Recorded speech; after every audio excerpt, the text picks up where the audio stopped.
Hello and welcome to A Kind of Meadow with Rhiannon Vaughn, a podcast that invites you to witness the magic of energy work through hearing stories straight from the soul. I'm your host, Rhiannon Vaughn, a writer, startup founder, energy work practitioner, and the librarian of this Akashic library. Each week, I guide a guest through a healing session around a topic of their choosing, from money stuff to anger at the patriarchy. Really, nothing is off limits. You'll hear their stories, insights, and transformations as we journey through the meadow, a sacred healing portal where anything is possible. We'll follow our guest through time and space and hopefully get a little healing ourselves along the way. Whether you're curious about energy work, passionate about healing, or simply looking for inspiration, this podcast is for you.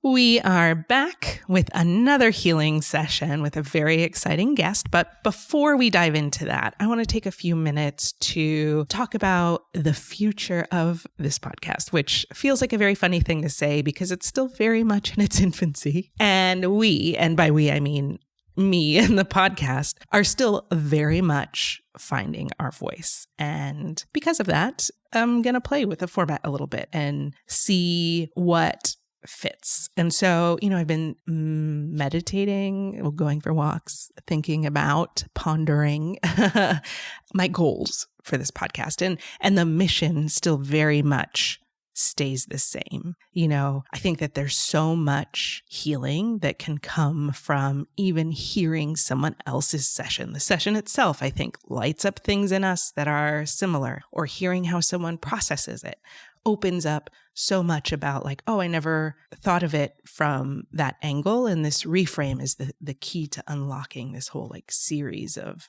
healing within myself. And by healing, I probably just mean compassion, self-compassion, grace, right? It opens up grace. I think of stories like this too, that just hearing someone else having something that mirrors our own experience or a facet of how we feel or see the world or whatever makes us feel so seen. That's really valuable too, because being seen is such a common need that comes up all of the time, right? And so I feel like it's one of those things, and maybe it's because we have mirror neurons. And so when we see someone else experiencing something, it lights up in our brain as though we are experiencing it as well. So then you get this catharsis without actually having to go through the experience or go through another experience or go through paying someone for a healing yourself, right? It's just another avenue that allows space for releasing trapped emotions, forgiving oneself, letting go of these moments in time that we might be carrying with us. And so that very much is the core of this. And so something that has been a bit of a struggle, just a me thing, totally a me thing, pressure I'm putting on myself, is that I'm bumping up against time, which is one of those things what is time? I have trouble with time blindness, all of it. But I'm also getting a lot of nudges from my guides, gentle nudges to release more consistently, put out an episode every week. They're giving me ideas on how to do that, luckily, which I will share. But, from an ethical perspective as an energy work practitioner, I may say okay, I'm just going to do these 30-minute sessions or 45-minute sessions, and then we'll have a conversation about it, right? But I need to take as long as it takes for a session to be complete. And sometimes that is 45 minutes, and sometimes that's an hour and a half. And it's not really up to human me to decide that, right? I just have to go where the guides tell me, follow the process. Sometimes I'm called to add an overnight container, which happens, a little more regularly than I expected. But it's always a good surprise, and it adds really relevant context a lot of times, or, so that's even happening before we dive into the session itself, right? And so the session could be an hour and a half, and then the conversation is an hour and a half. Suddenly we're looking at a 3-hour podcast. So I spent a lot of time cutting that down, right? Because for some reason, it feels like 3 hours is a lot to ask for a person, right? To sit down and listen, even though people can pause and come back or whatever. It kind of reminds me how I'll see a 3-hour movie. And I'm like, no way, I don't have time to watch this movie. I'm going to watch 6 1-hour episodes of TV instead. And so I felt this pressure, or this self-imposed pressure to keep the time limit under 2 hours. And with this new format where we get to hear the full conversation, it's a lot harder to stick to. But I also don't want to cut as much as I've been cutting as well, because sometimes I've cut like a full hour out of the conversation or a big chunk of the healing, and I'll still cut it down. But yeah, it's just so labor intensive too to cut that much, all over keeping it under 2 hours. And so what I've decided to do, because there are several episodes that we're running into this that have been recorded, right? I'm running into this time issue. What I've decided to do instead is change the format. Instead of squeezing the episode into a self-imposed box, we're just going to change the box, right? Because we can do that. So now, going forward, we are going to split guest episodes across 2 weeks. There's going to be a part 1, which is just the energy healing. And so this will be a space where you can listen to it like a guided meditation. You can let it light up in you the things that you relate to and release along with the person. You can act as though it's a healing for you. The specifics might be a little bit different, but it's interesting about how, like in storytelling, the more specific you can make a character, the more universal it is. So we won't let that get in the way. You can follow along and hear the healing stuff. And, things come up in the healing itself that is, like channeled messages from the guides. That's just helpful advice. I love recording these because a lot of times I'm like, oh, that's a great idea. Let me write that down. Let me try this for myself. I had no idea. And so it's still a space where that can be shared with you, right? And then maybe in these episodes, you let me know. Maybe in these episodes, we'll spend some time talking about healing modalities or, common themes that come up, or ideas like, what is an entity? How do I see past lives, having dealt with past lives in the way that I deal with past lives, or whatever. So we'll talk about the nature of healing as well in this space. And there'll just be a little more time to kind of luxuriate in the healing side of it. And then the following week will be part 2, which is the conversation with a guest who brings the context for the healing. Yes, that's one piece, but they also bring their own experience, their own perspectives on life. They get to share some really beautiful wisdom that, we have people who are on stage. We have people who are in tech. We have people who are life coaches and healers and energy work practitioners. And so they all bring their very specific, helpful wisdom that you'll get to experience more deeply, because we'll have the time, again, to luxuriate in that conversation a little more. So that's it. So we will do part 1 is healing, if you like the healing. Part 2 is conversation, if you like the conversation. And then the weeks where I don't have a guest, this is a very exciting announcement, and a download I received recently on a walk. The weeks that we don't have a guest, I will do the healing on you, the listener. So it will be kind of like a guided meditation with whatever themes would like to come up. It's interesting because, this meadow, this space is beyond time and space. And so I can invite all the people who would listen to this episode because it's already happened on this plane. It's already happened. People have already listened. So it's easy to invite everyone. And then we'll do this collective healing specifically for the listeners around a theme that wants to show up. And we'll let the guides and angels lead that for us. Maybe I'll pull a card, it'll be just between me and you, and we can discuss what comes up and take whatever happens. So going forward, we're going to be releasing an episode every week on Sundays. And when we have a guest, it will be with a guest. And when there's no guest, it'll be with you, my guest. I feel really excited about this, and I'm really looking forward to sharing these upcoming episodes with you, because I feel like there's a lot of really juicy healing in there. And so today's episode is with my dear friend, brilliant mother, model, actress, acting coach, life coach, Marti Keefer, who is one of the founders of Sydney's Actors Collective in Sydney, Australia.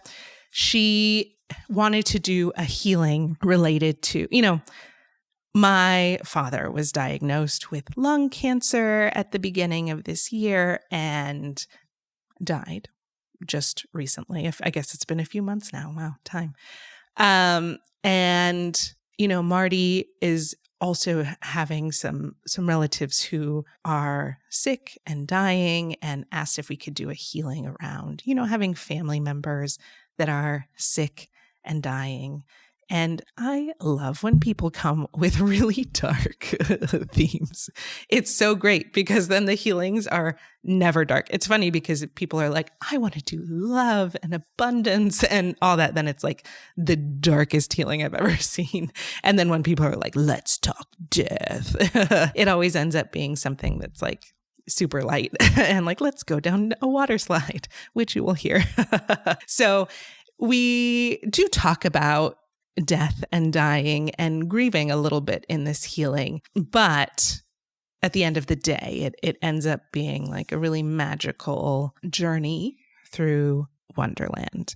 And so without further ado, let's dive in to our healing session with Marti Keefer.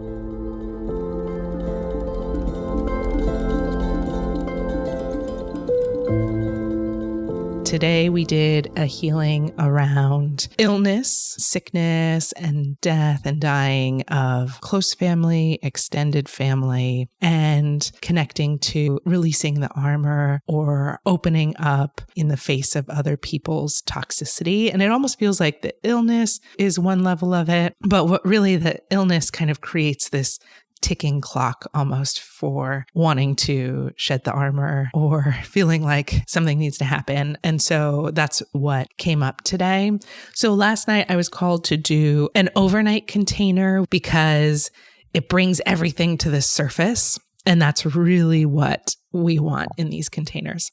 All the containers start in the middle of outer space, and you get to decide what shape it takes, what fills the space. Immediately, it starts to look like this beautiful piece of glass art. It's almost like a decanter, like for wine, where it has a spout at the top, but the spout is two of them and it's twisted into a spiral tube. And then at the bottom is like the bottom of a decanter. So that whole area becomes this lush tropical jungle with a crystal clear pool in the center. And it's this like healing water. The plant life is like really vibrant and alive. There's colorful birds. It feels like paradise. There's even plants surrounding the tubes, the spiral tubes that are this water slide.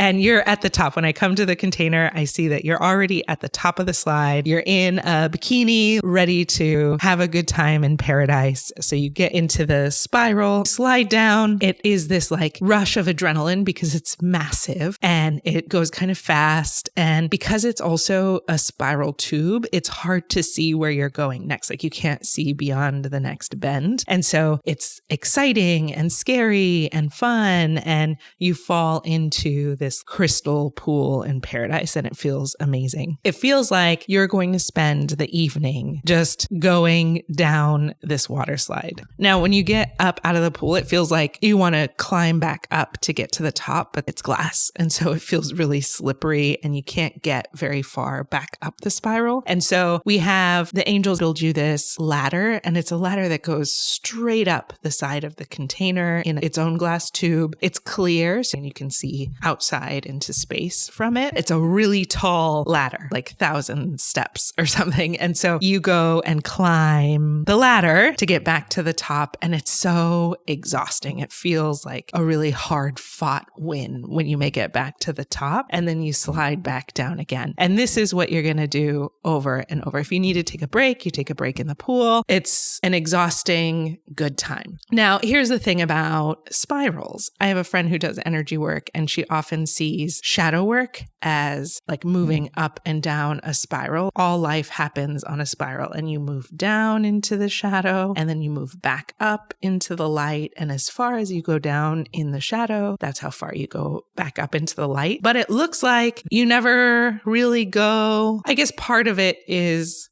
we can think of it as the light, but it feels like this is all shadow work, even though it feels like paradise going down the spiral. But going up the spiral is exhausting and hard, but in a way it feels good. When your muscles burn, it's like, I know I did something. Yeah, it's almost like this inverse of where the light feels like it has to be hard fought and exhausting. And then the shadow work is kind of this free fall, and it's scary, but let me see if I can make it look fun. It's not even just like aesthetically that it looks fun. You're trying to find the fun in the terror of this free fall. It's like, you know that it's an adrenaline rush. It feels controlled because who would make a scary water slide?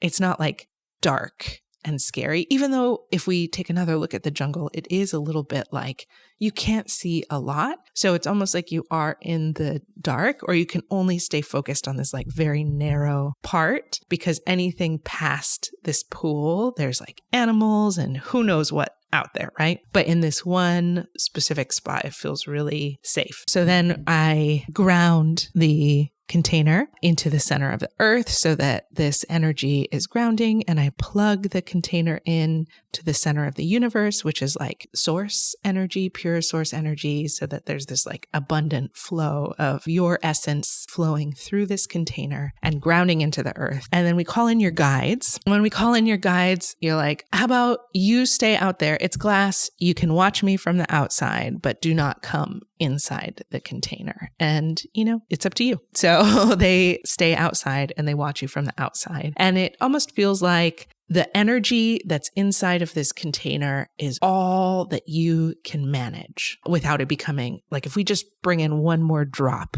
of energy or like literally anyone else's energy into this space, it'll throw off the balance. And instead of being fun, it'll feel chaotic. And you don't just have one guide. There's like 6 people now floating outside of this container. And so to bring that energy in would just throw everything off. Now, the thing about this is that our guides are here to support us. They are here to like hold us up and guide us through, and they're our team. And also you have free will. So you get to decide where they hover and how involved they are in your day-to-day life. So they listen. Now, you've gone up this ladder a few times and it's very exhausting. And this is just the beginning of the overnight. And so I am a little worried.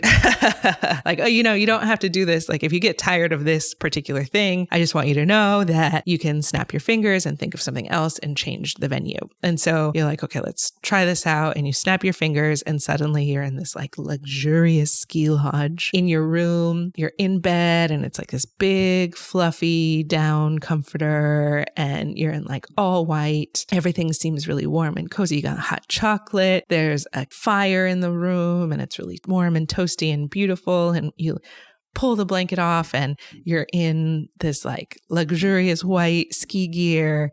And when you get out of the lodge or at the top of the spiral again, this time instead of a water park, it's a ski slope. And so you go down the spiral on these skis. And then when you get to the bottom, it's time to go back up. And instead of a ladder, this time it's a ski lift, which is a lot easier than the ladder. But there's something about the ski lift that feels just a little bit off. Like there's only one seat on it, or tram or whatever you would call it. So when you're making your way up the mountain, it feels really slow and really lonely and isolated. And there's no like breeze in your face. There's no heart pounding adrenaline. It's just kind of boring, but it takes you up very safely. And then you go back down the mountain. It's interesting because there is this like, when you're going down, it's great because there's like something exciting going on. But when you're going up, it is either that it has to be really exhausting or really isolating and boring.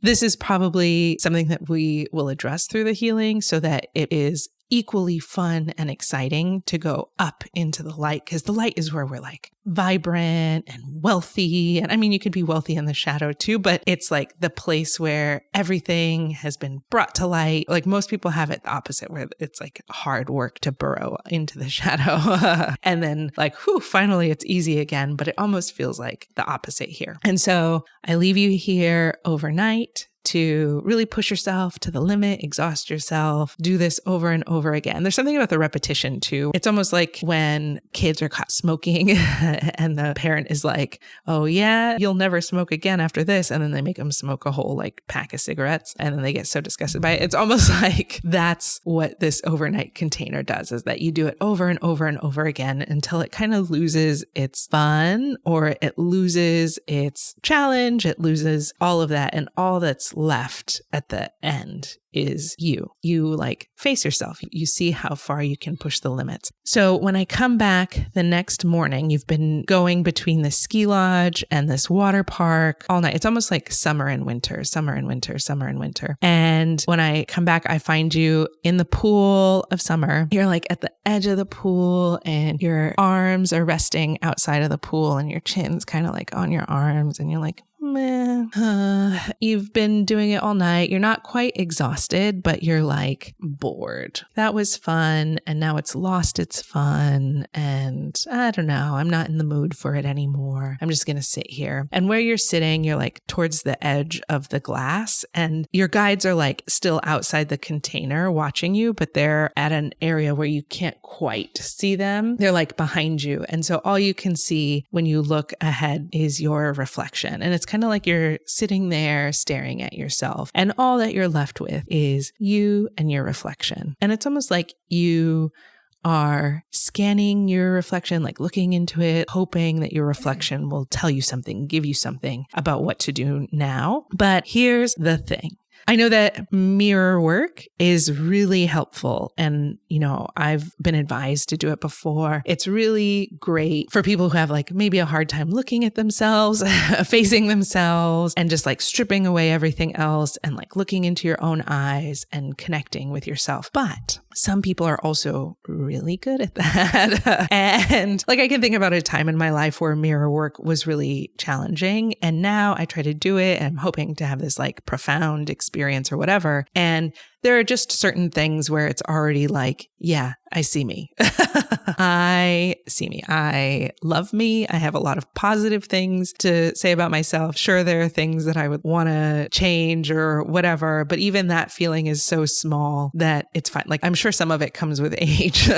Some of it comes with just experience. And some people also spend a lot of time in self-reflection. And so it's almost like you've spent so much time in self-reflection that like you keep looking and there's nothing new. Like there's nothing. She's giving you nothing. But that's because you've gotten all you can from this self-reflection stuff and you see yourself and that's it. And what you now see is that the person in the mirror is just that. It's just a reflection. She's two-dimensional. She can't talk to you. She can't move without you moving first. So she's not going to give you anything you don't have. She can only give you everything that you currently have. And so this self-reflection is not the person who's going to give you like a revelation or anything. You can share your revelations with your self-reflection, but it's not going to bring anything new. And it's almost like what you're being called now to focus on, to see, to realize is that self-reflection can only take you so far, and that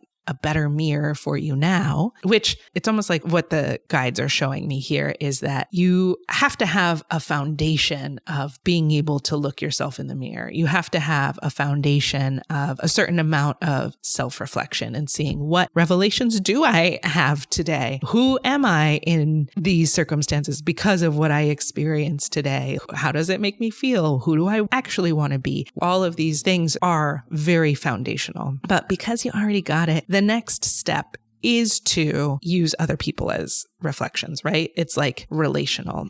It's almost like when we realize that that's where the work is going to be today, this person shows up, and I don't know why they're like someone who has like long gray hair and a gray mustache and like a t-shirt and jeans, and they're like laughing at you. He shows up and it's this thing where it's not just that they like their reflection, you know, with a reflection, there's a distance. It's contained in a mirror. It's contained in whatever surface is reflecting it, but But this person is multidimensional, and he's not just laughing at you, and he's not just triggering you. He's poking at your wounds. So he like reaches into your field and like literally pokes you in the belly or something, and it hurts and it's violating. And it's like, what are you doing in my space? You can't just touch me. Like, who are you? And so it's this whole other dynamic where all the other work is kind of from a safe distance because there's a consent. Like when I think of your immediate family, it's like, there's this consent. We agreed to do this together.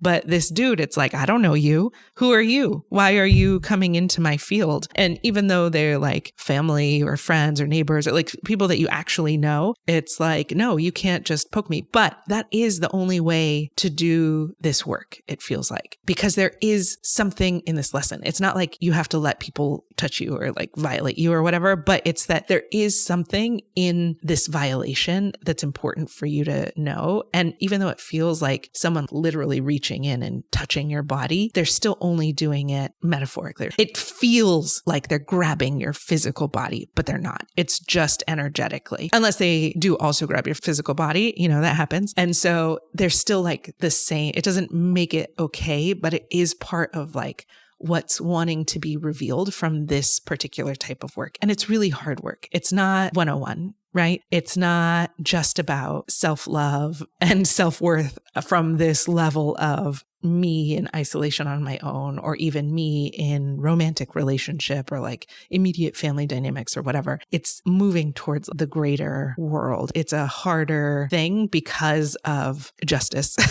because of a sense of understanding that it doesn't feel good. It feels bad. And so, yeah, it's almost like a strong sense of justice is what makes this work so hard. But it is what you're being called to do, and you are not excited about it. Like, you didn't even want to let your guides into this container. And now there's this person who is like reaching and grabbing. I don't know why he keeps grabbing your belly. It's so gross. Get away, dude. So we call in your guides. And this seems to be the first step, is letting them in first. And so you've been like laying in this pool, right? And now you're like standing at the side of the pool. And so here they come in and they grab you and they pick you up and hold you and hug you. At first, some of these people are like, oh, it's just so nice to be here. I want to give you a big hug and squeeze and thank you. And I'm excited for this next step. And then someone wraps you in a towel, and it's a big, fluffy, soft towel. And someone brings you some tea and they sit you down. One of your guides is like combing your hair and French braiding it. When I was a kid, I spent a lot of time swimming. Every time I would get out of the water, I feel like an important part of being done with swimming was that we needed to comb our hair and have it braided so that it wouldn't get so tangled. Otherwise, it would just get disgusting. And so it's almost like they're taking care of your hair because you've been swimming for so long. Someone's like giving you a little foot soak with Epsom salts, and they're really pampering you, and it feels really nice. And there's a part of you that's like so exhausted. Last night felt like it was a lot of work. And so you're a little too exhausted to fight them off. There is a little part of you that wants to be like, oh, thank you. No, you don't have to do this, but you're so exhausted. And so it feels like there's like a message here that you don't have to wait until you're exhausted to receive this support, especially from your guides. It can show up in like the physical world, but especially on an energetic level, like, sometimes people feel like, oh, I don't want to bother God with my prayers, or like, oh, this is so trivial. I should be able to do it on my. No. Your life is the only thing that exists. You are the only person in your entire universe. Your spirit team and God are all part of your life. And so the team especially, they're assigned to you. They're around you, just kind of waiting for you to let them in, or, like let them participate. And they want to participate in the mundane. They want to participate on a daily basis. They want to be a part of what's the strategy? What are we going to do today? What sounds fun? Oh, I'm having a really hard time, or I'm having a really good time. Like, they want to be a part of all of it because they're here anyway.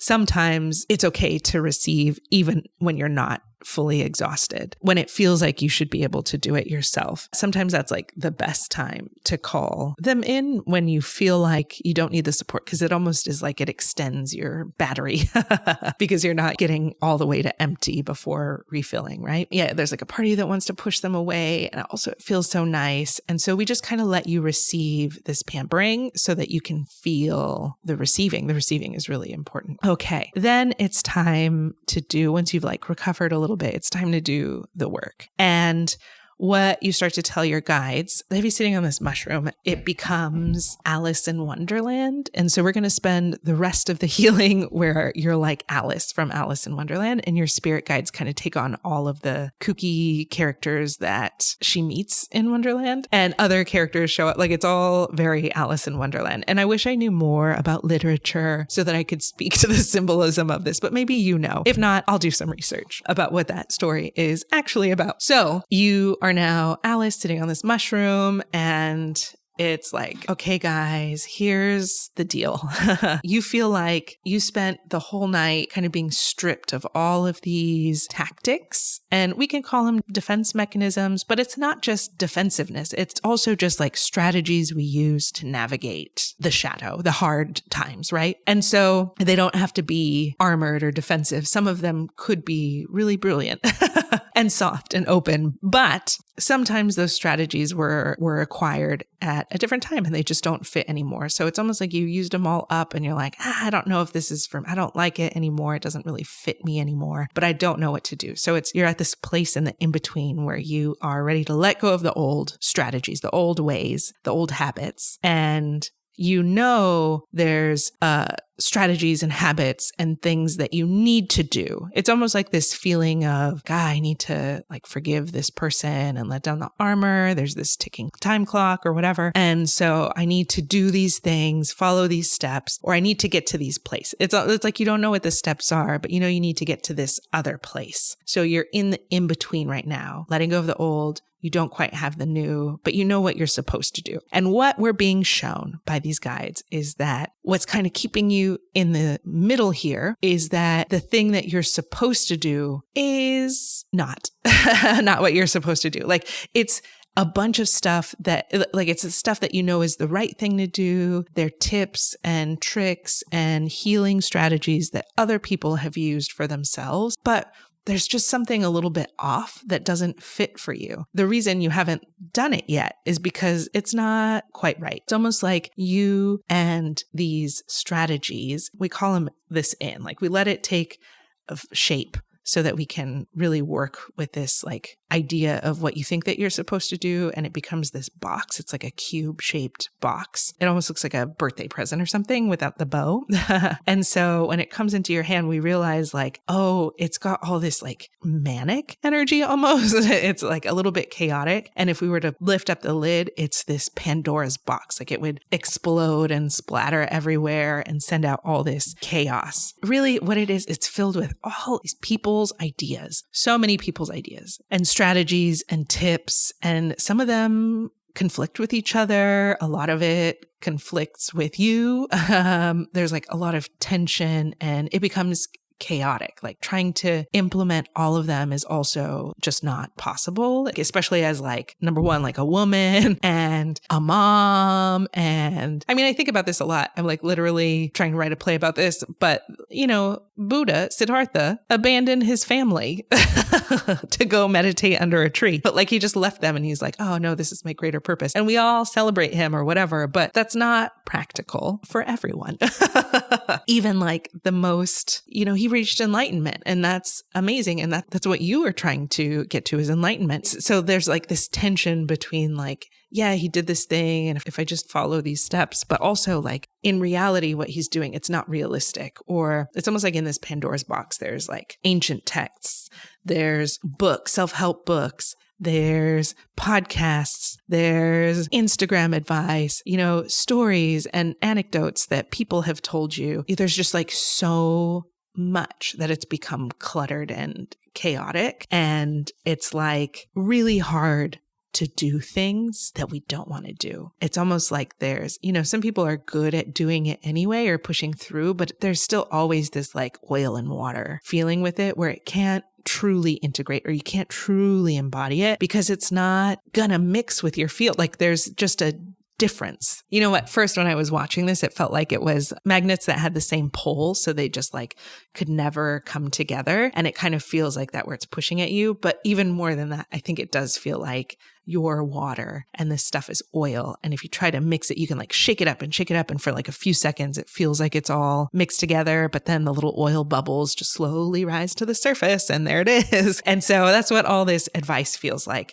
And I am a person who loves self-help books. I am probably going to reference self-help books throughout this conversation or, you know, this healing. I love to hear how other people do things. And also the most valuable thing that I've read in one of these books is A.H. Almas. He does like the diamond approach. And really, instead of it being a book, it's like a transcript of a conversation or a talk that he gave at some college. He talks about how, you know, every great healing text is someone sharing what worked for them, what helped this person become one with God or one with all that is, or enlightened or reach nirvana or whatever it may be. All of these healing books are one person's version of that. And we allow it to resonate with us because then it can like unlock certain things or inspire us or give us the next step on our journey. But sometimes where we can get caught up is that I don't think it's we individually. I think culturally, it becomes the like, this is how you do it. So even like Jesus sharing his steps for what he discovered when he became enlightened became like, oh, you got to live like this. You got to do it this way. You can't participate in this. And we got to hate these people. And it becomes this like prescription for how to live life instead of this like inspiration of a path that we can all walk on, our own version of it. It's almost like there's so much information in this Pandora's box that it's created I don't know which one to do. I don't know what's going to work for me. I don't know I don't really feel any of these. It's not going to, it's not integrating. It's that oil and water thing. And so, yeah, Alma says that ultimately people can share their ideas all they want. We want people to share their ideas. In fact, it almost feels like you are a person who's going to write a book about your path as well. But it's going to look different than any of these other things because it's going to be very specific to your journey. And your version of it is going to unlock and inspire for people. And it's not a step-by-step guide on how to do it, but by sharing, you get to act as a mirror in a way that like, instead of it being that like dude who like reaches and grabs your belly, you get to be a reflection that like reaches out and holds someone's hand and like helps them to the next step, which is really cool. But the only way that you can get there, it seems like we have to address this Pandora's box. Because because it has that magnetic repulsion from you, it's almost like it's keeping you in this middle step too of like, I don't have the new tools yet. I don't have the thing to do to move to the next thing. We call in your guides to help. And so your guides come, they take this box from you. You had like opened the lid a little bit and let things out. And so they call everything back into the box and they take this box to a fire and they dump all of the contents of the box into the fire to transmute it. As it transmutes, it deletes or releases the physical weight, like the objects themselves burn, but the smoke that goes up, it sends the information and the wisdom that's relevant for you in this lifetime or any lifetime, like up into your Akashic records so that you still have access to it, but you don't have to like carry all of it with you. It'll just come to you as you need it. Which is the way that wisdom should be, or any information should be, is that we don't have to hold on to it physically because it creates a lot of clutter and takes up space and weight, and it's hard to manage all that. But if we trust that that information is stored somewhere and it'll come to me when I need it, when it's most relevant, then it becomes really light and available.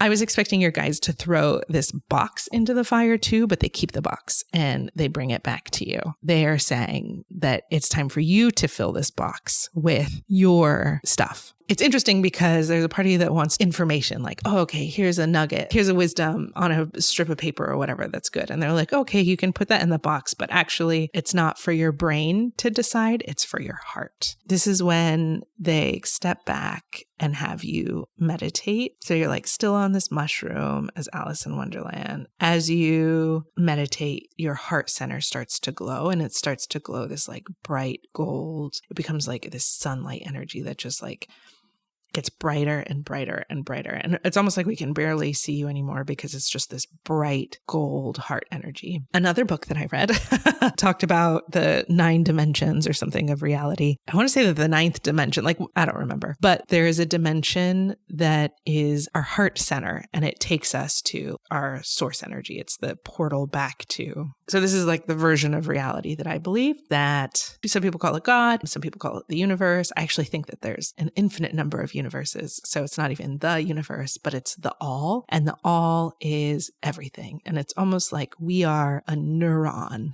in the brain of the all. Like everything exists here and now, and all of existence is the all. And then in order for the all to experience things, it has these like individual neurons that make up the all. And the individual neurons are like universes. And these universes are us. Like ultimately, that's what our soul is this universe. This experience of this life is just a star within the universe that is our oversoul or whatever. So ultimately, it all goes back to the all. I believe we're all God because we're all a part of God, which makes God a part of us. Like we just are, there's no separation between us and God. And we are like a neuron of God. The heart portal is the part of us that connects back to the all or God or the universe or however you want to call it. It's almost like this glow from your heart is you connected to this heart portal, and you have like really strong access to it. Your heart is really, really open and really, really bright. I almost wonder if this is why it feels like you have armor with some people, because it feels like this is such a bright, bright heart center. As it gets to this level or resonance or like frequency that it's ready, suddenly these objects start appearing in the box. It's not even a magnet. It's almost like a teleportation where your heart is calling in all of these objects that start to fill the box. And it's like a silver locket, a Polaroid of you like hugging your dad. There's like friendship bracelets and movie ticket stubs. And it feels like instead of like a box of information, it's this memory box or a scrapbook box or a keepsake box, like something that, you know, I feel like I had these when I was young and I was dating someone, and I would put together, oh, here's the tickets from that time we went to that play, or like the book from the play, or, you know, like just little trinkets that you gather, like a memory box. That's what this is. And it feels like a lot of really love moments, like really heart-centered moments. And it almost feels like these are moments that really felt like you, that are really special to who, like the truth of who you are, which is like a lot of love. It's really heart-centered. And it is like smiling, having a good time, making things fun. So what gets revealed to us is that these objects, you're teleporting them in using your heart energy. But the reason why you have to teleport them in, it's not like you're plucking them from time, but it feels like all of these really special moments that felt really authentic to who you are. They really represent who you are. And again, it's like a lot of love moments. It's like you left them, you hid them in places all around the world. There's places hidden in Milan or in LA or, you know, like all across the world. You have these moments, these trinkets that you hid in places. And you can go back to these places to cherish these moments, these pieces of you, but you did have to hide them. And so when I asked why are they hidden? And I see that person again who is like laughing. I think this image is very much because you talk about tall poppy syndrome a lot. The version of it that I see is like a tall poppy, like it's almost like the size of a sunflower. And this guy with a mustache, he has a hammer, like a sledgehammer, but it's the kind that you would see at an amusement park or a carnival or something where you have, you know, like use a sledgehammer to hit a button on the ground and it sends a thing up and the goal is to try to hit the bell. I'll see if I can find a picture because I don't know how to describe it. Like almost like clownish, cartoonish. Instead of cutting the poppy, he's taking this sledgehammer and like smashing the poppy, laughing like he's so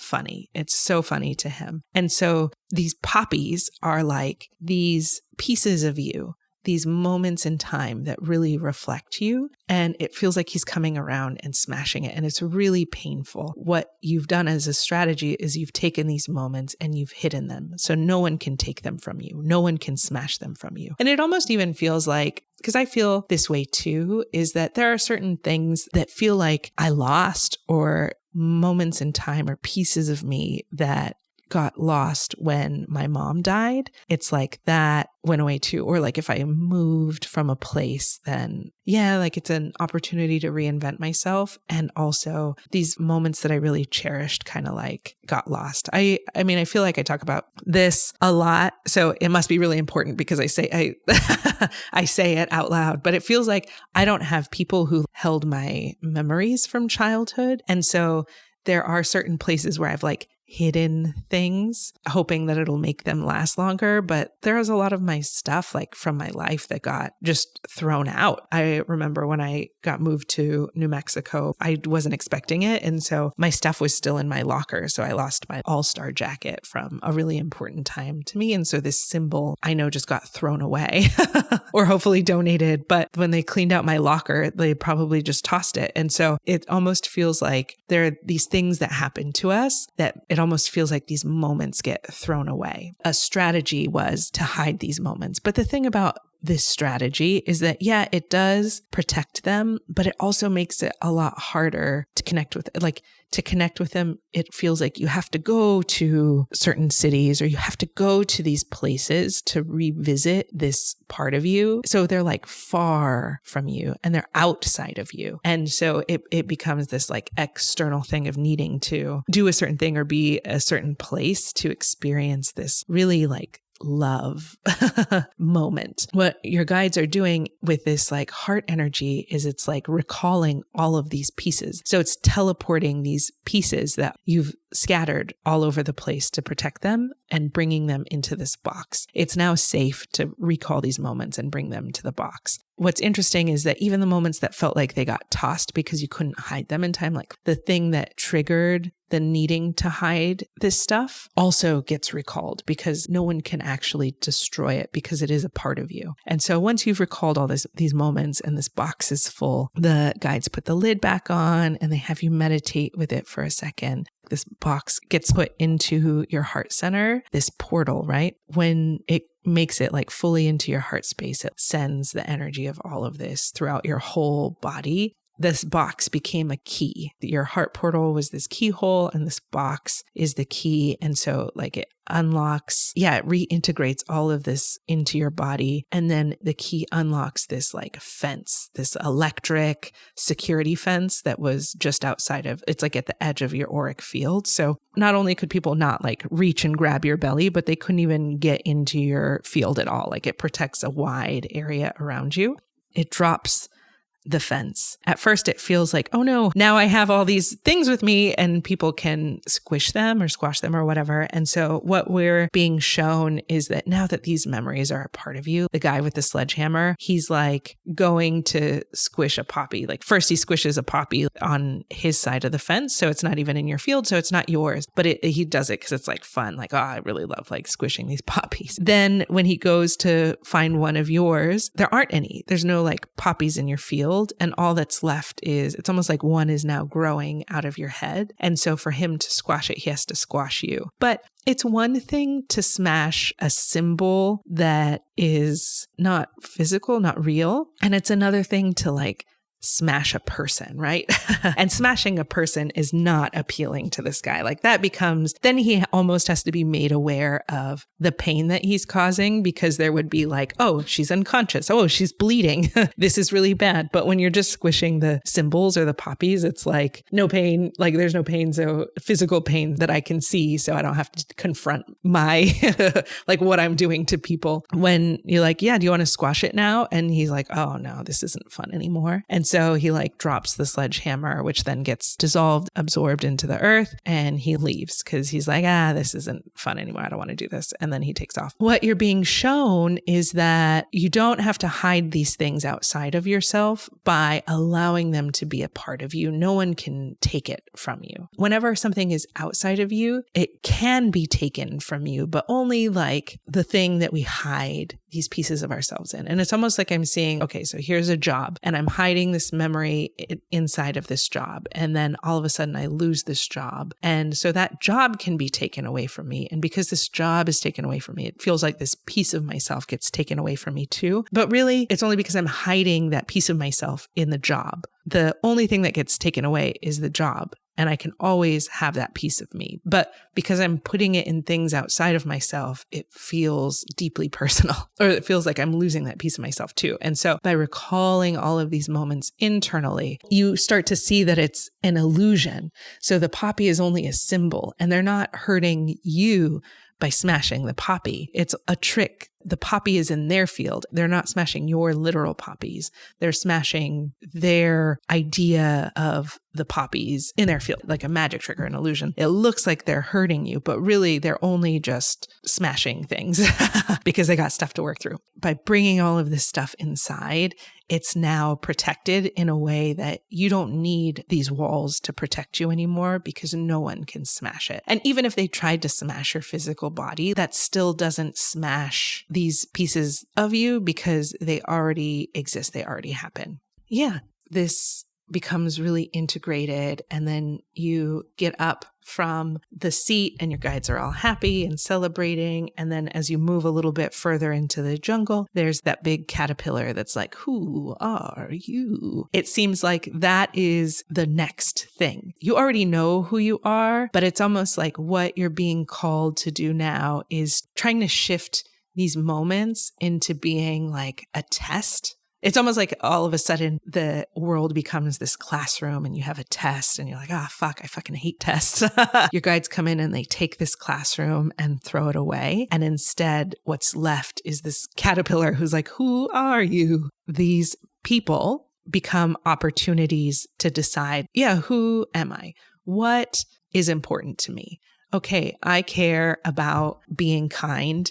And so I am going to practice being kind today. Or you know what? I care about having fun. And so I'm going to see if I can have fun in this situation. These moments, like how people respond to that is really none of our business in a way. What's important is that in these little moments, are you behaving in the way that is who you want to be? Because who you are is not a thing to be revealed to you, or how is this saying this? Okay. Who you are is not a solid thing for you to figure out, like a test or like a puzzle, or, who you are is actually a thing to be built and created and molded in this life. And so you get to decide if you want to move with forgiveness or interacting with certain people. You also get to decide, you know what, I do want to spend these moments being present in a way that I can, because that's who I want to be. I want to be a person who's present. I want to be a person who holds space or whatever. You get to choose, not because it's the right thing, not because that's what's on the test, but because that is who you want to be in that moment. And you get to decide. And at the end of the day, even if people don't like the way that you're showing up or think that you should show up differently, ultimately it's about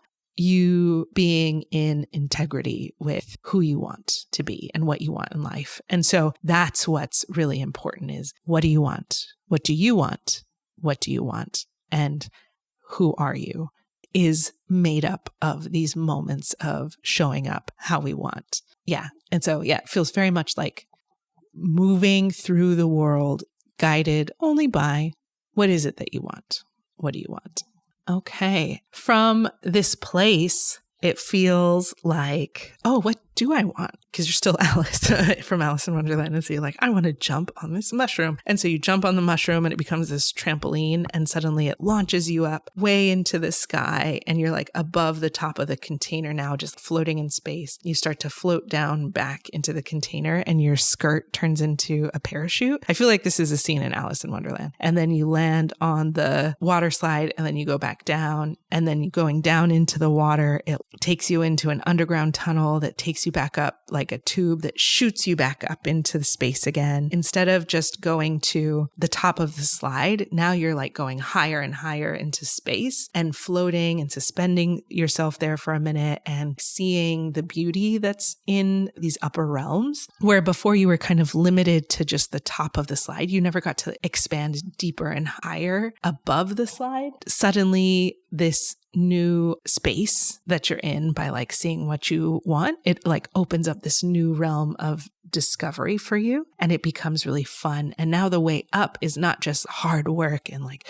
let me climb and build my muscles or whatever. Now it becomes that fun adrenaline rush that you felt going down the slide at the very beginning. And it's showing you new heights. There's new views, and it feels unprotected because you're outside of the glass container. And so it feels like, oh, I'm really exposed. Am I going to do something going to happen up here? But that's also part of the fun, is this feeling of exposure. Suddenly that's the thing that makes your heart start pumping and the adrenaline start rushing. What we realize is that at the bottom of the slide, there's a place for you to rest in that pool, but up now at the top, there's no place for you to rest. So we call in a nice place for you to rest so that you don't have to go straight from like, ooh, I made it up here and now let me plunge back down, but let you enjoy and discover things and luxuriate in these new heights. So this cloud paradise shows up, and it's really purples and pink clouds. It feels very like Lisa Frank or something, like a neon dream. There's like pearls. Everything's opalescent. There's like a throne where you can relax, and there's little treats. Again, it feels like Alice in Wonderland paradise thing. It's a really big chair and you're small, but in a way that makes you feel even more held and protected. And you've got snacks and your guides are there with you. You're like having a tea party with your guides. And so this is where I'm going to leave you. So we do a little bit of energetic hygiene to close out the session, which is, oh my God, no, I forgot. Before we did this part and after, it was like, okay, your life is about what is it that you want and who are you? You get to decide how you show up in moments based on what feels good for who you want to be. After that, we did chakra healing. And so we just cleared out, we did your crown, your third eye. And for your third eye, we made sure that you could not just stay so focused on one timeline, but you could see all the multiple timelines available to you so that you could jump between timelines if you wanted. Your throat, your heart space was really, really open. So we mostly cleared like the back of your heart space. And then when we got to your solar plexus, which is like self-expression, power center, it was like covered in spider webs. It's not like cobwebs, but a spider had covered everything. It had like taken up space there. We had Archangel Raphael clear out the spider webs and heal anything like inflammation or anything that the spider webs may have caused. And when we pulled out the spider webs, we saw this spider, and it was this massive black widow came out, and it was an entity. And this entity, it was so big, like it fit in your stomach. But then when we pulled it out, it came one leg at a time. It was huge, huge, huge, huge, like the size of a planet, massive, because we're floating in space. And so it's like the size of these planets. When we asked it, what do you need? What do you represent? Because I don't know if I've told you this, but the way that I see entities is that they tend to be a part of ourselves that gets wounded, and that wound calluses over and it deforms the original person and takes the shape of this symbol that represents something. Yeah, in this case, it was a spider, and it felt like it was a black widow because it was poisonous. And, you know, black widows just like to like do their thing and hide in their corner, and they only really bite you if you come into their space, right? But it felt like she was this massive black widow because she had been like blown out of proportion. In a way, it felt like, oh, this is something about you was blown out of proportion when you were a child. Like when we acknowledged that she was like blown out of proportion, then she like shrunk down to her regular size. And what she really needed was to be seen and witnessed and like seen for who she is, and not for people project all this like fear onto the spider. And so she didn't want to be seen as this big, scary, murderous, venomous, awful person. She wanted to be seen as, a beautiful spider. But it was almost like these big bad things were blown out of proportion and it's all people could see. We brought her a lot of acceptance and love, and really seeing her for who she really is what she wanted. So it's like you sat there and you like looked at her and saw her. Our whole team of guides and me, we all like looked at her and saw her for who she was. Like, oh, you're right. We are scared because of the stories that we've created about it, but you're not a scary person.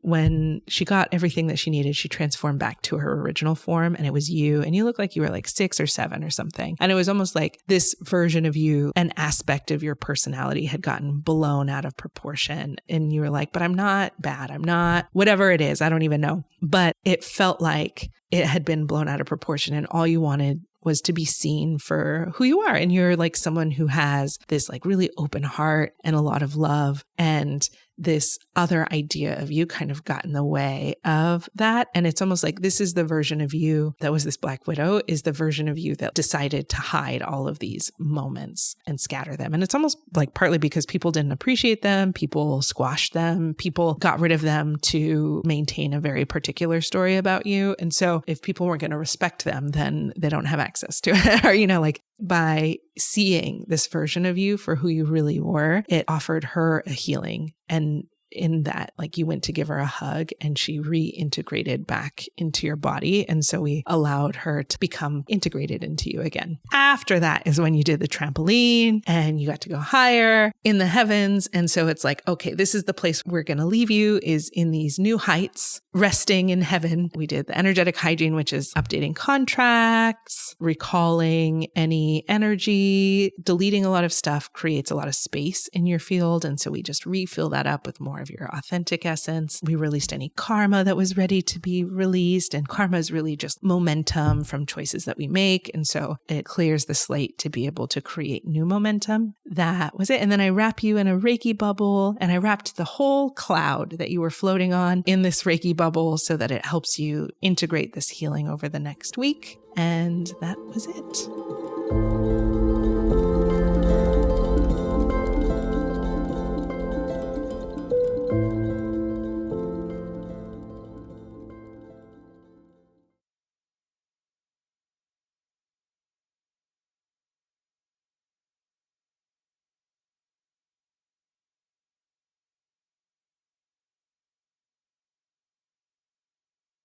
And there you have it, a healing journey through the looking glass with Marti Keefer. Oh, and I guess it makes sense that the theme was Alice in Wonderland, because this is very much about shattering illusions, breaking through the illusion of power, the power that people have over us. And in this case, it was in the form of tall poppy syndrome, which is something that I've heard specifically from Marti, because it's a very Australian idea that if someone grows too big or thinks, it's not even about like thinking so highly of yourself, but if you're just really successful and doing great and growing really tall, then they cut you down to size. It creates this illusion that, oh, you don't fit. But really, the only reason all the poppies are the same size is because someone's cutting the tall ones down. So it's an illusion that poppies are naturally meant to all be the same height. Someone is doing that. I can see now where Alice is dealing with perception and illusion and getting really big and really small, and it's all shifting and trippy because it's about illusion. Very interesting. A piece that I found really helpful in this healing is the way that externalizing stuff, externalizing our value shows up. Because, I understand the idea of, okay, if I have this amount of money in the bank, then I feel valuable. If I have this job title, I feel successful. If this person loves me, then I feel valuable. Like, I understand externalizing self-worth that way. And so I can notice when I'm doing that or noticing when, okay, I have no money in the bank. And so I must not be valuable. Well, that's still externalizing my value and my worth, right? So that is easy to process, easy to work through, easy to talk about.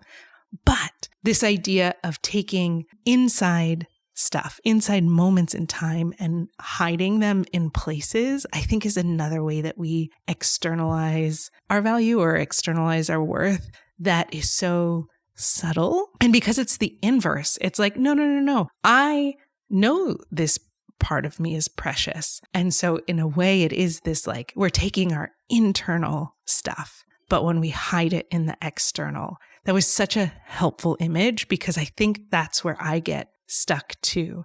I often think about parts of myself that I love as moments of time and space. And so while I'm not necessarily counting my followers on Instagram as a determination of my value, I am taking these moments in time and space as proof of it. And so, yeah, this healing was such a helpful image to see other ways that we can externalize things and what that means. That if that moment in time is gone, if that place is gone, then I lose that value. When in reality, it already happened. It already exists. No one can ever take it away from me. Something could happen to my all-star jacket. California could fall into the ocean and it wouldn't matter because my life in that place still existed. It was such a small shift in the way of seeing externalizing things that it really opened things up. And I'm really excited about the conversation because Marti is one of those people. I have the privilege of being able to talk to her very often. And she's just this brilliant coach who really knows how to hold space.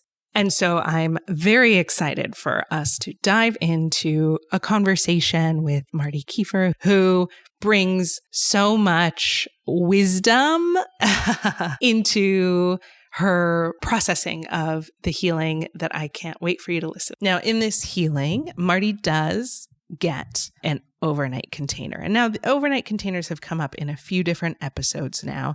So hopefully, if you've listened to the podcast before, you're a little bit familiar with this concept. But I do want to kind of dive in because we spend a lot of time in her overnight container. I think a lot of times I'll get a gist of what's going to be happening in the overnight container, and then I get kicked out. And it's funny because this whole concept started, people will book a session to happen on a certain day. And then on that day, when I have the capacity, because I have young kids. So when they are distracted or have someone else to play with or asleep, then I will do the session. And sometimes I'd get to the point of the day where they were asleep and I could finally sit down and do the session. And the first time I did it, I was like, wow, I don't know that if I have the capacity to sit down and do a full healing right now. And I felt so bad. I felt really guilty, like, oh, but I'm committed to this time. Because, I very much believe that time is a construct that we make up and I don't understand it. And I still feel a lot of guilt about my relationship with time. So I can intellectually know that time isn't real and it doesn't matter and still feel social societal pressures about respecting and honoring time. So I felt really bad. And then I just kept getting this nudge, like this push to set up an overnight container, like just do enough to put them in there and let something show up, but it's none of your business what happens.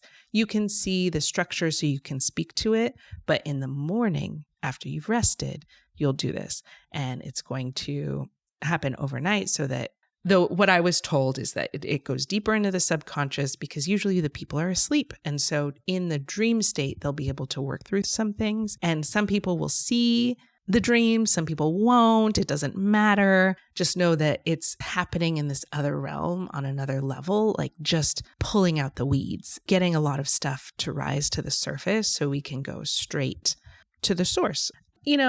A lot of this healing work, some of the struggle that I have, the internal fight that I have is how much of this am I making up, which is fair, right? So like, sorry, I was guided to do just an overnight container and then I'll do your healing in the morning. And I couldn't tell if I was making an excuse or if maybe I was pushed to the point of exhaustion, so I wouldn't just fight through and do it anyway because I made a commitment and I have to honor my commitments. And, like there's all of these reasons how we can ignore our intuition and power through. So it almost felt like, okay, so if I'm going to trust this feeling, what does that look like? And so, yeah, there's something about when you trust, regardless of the structures that we put in place or impose on ourselves, right? The box of time that I was supposed to do this thing.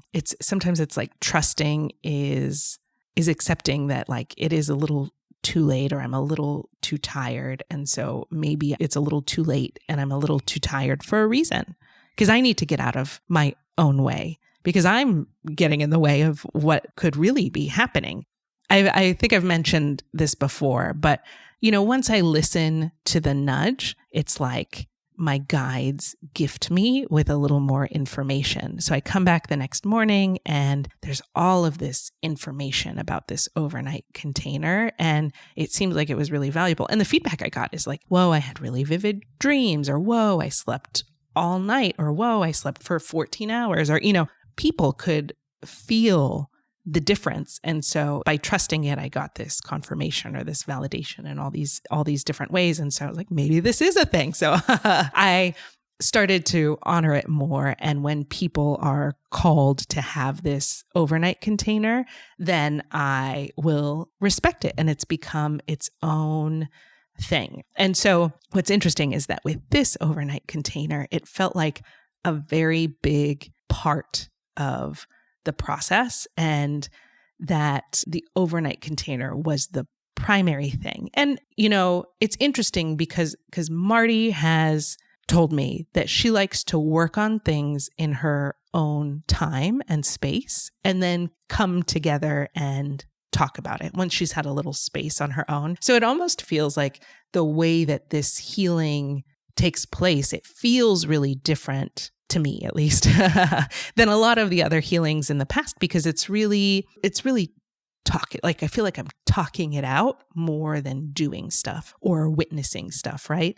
Subconsciously, because I didn't even think about it when it was happening. It was just happening.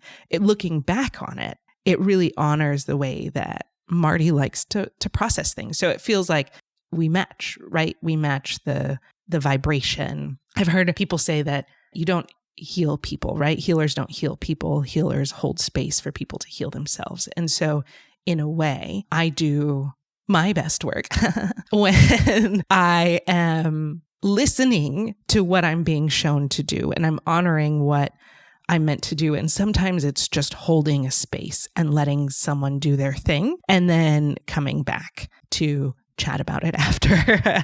And that's enough. I think it's really easy as a healer to get stuck on the processes. Like I was taught in Reiki how to do a very specific process, or I was certified in this modality called Reiki angelic alchemy healing. And there's a process. There's like very specific symbols you use. There's very specific movements. And I do use those things. But when we get too stuck on the process, I think it can get in the way of allowing things to unfold in a way where we can harmonize or match frequencies in a way that's like most conducive to this person's healing. It ends up being really fun for me to see all of the different ways that we can, show up in the healing world. And so next week will be part 2. You'll have the chance to hear Marti respond to the imagery of this healing and give some really great aha moments.